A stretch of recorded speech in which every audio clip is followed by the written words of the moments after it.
Assalamualaikum warahmatullahi wabarakatuh. Kembali lagi dengan saya Rafenska Syadina Syahira dengan NIM 241080412 dari Prodi Akuntansi Syariah angkatan 2024 kelas A. Nah, di sini saya akan menjelaskan tentang penerapan diferensial fungsi sederhana tugas matematika ekonomi.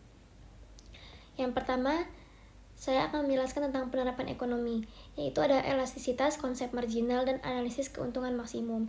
Elastisitas itu terbagi menjadi permintaan, penawaran, dan produksi, dan konsep marginal terbagi menjadi biaya marginal, penerimaan marginal, utilitas marginal, produk marginal, konsumsi marginal, tabungan marginal, dan yang terakhir analisis keuntungan maksimum. Nah, kemudian selanjutnya ada elastisitas permintaan atau price elasticity of demand. Elastisitas permintaan ialah suatu koefisien yang menjelaskan besarnya perubahan jumlah barang yang diminta akibat adanya perubahan harga. Jika fungsi permintaan yang dinyatakan dengan QD sama dengan FP, maka elastisitas permintaannya adalah ND sama dengan D QD per DP dikali P per QD, di mana D QD per DP tidak lain adalah Q aksen D atau V aksen P. Nah, kemudian masih dengan elastisitas permintaan. Nah, permintaan akan suatu barang dikatakan bersifat elastis apabila lebih dari satu.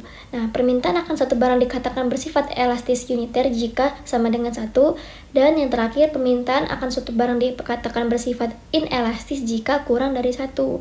Nah, barang yang permintaannya elastis mengisyaratkan bahwa jika harga barang tersebut berubah sebesar persentase tertentu, maka permintaannya terhadap akan jumlah secara berlawanan arah dengan persentase yang lebih besar daripada persentase perubahan harganya.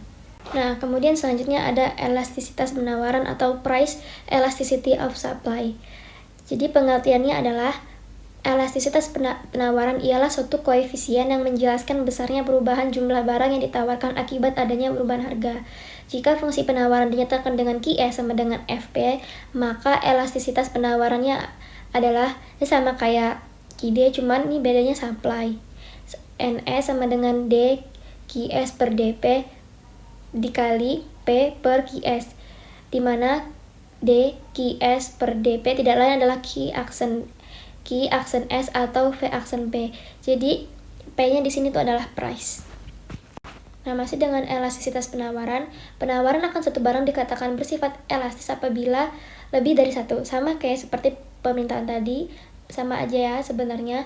Penawaran akan satu barang dikatakan bersifat elastis uniter jika sama dengan satu, dan penawaran akan satu barang dikatakan bersifat inelastis jika lebih dari satu, kurang dari satu. Maaf. Nah, kemudian barang yang penawarannya inelastis mengisyaratkan bahwa jika harga barang tersebut berubah sebesar persentase tertentu, maka penawarannya berubah searah dengan persentase yang lebih kecil daripada persentase perubahan harganya. Nah, kemudian di sini ada biaya marginal. Apa itu biaya marginal? Jadi biaya marginal itu ialah biaya tambahan yang dikeluarkan untuk menghasilkan satu unit tambahan produk. Nah, jika fungsi biaya total dinyatakan dengan C sama dengan FP, di mana C adalah biaya total dan Q melambangkan adalah jumlah produk, maka biaya marginalnya adalah MC sama dengan Q aksen MC itu marginal cost dan C itu adalah cost sama dengan DC per DQ.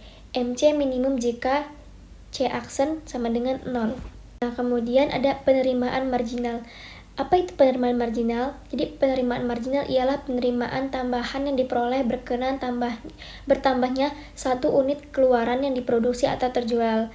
Jika fungsi penerimaan total dinyatakan dengan R sama dengan FQ, di mana R melambangkan penerimaan total dan Q adalah jumlah keluaran, maka penerimaan marginalnya adalah MR sama dengan R aksen sama dengan DR per DQ. R maksimum jika MR sama dengan 0.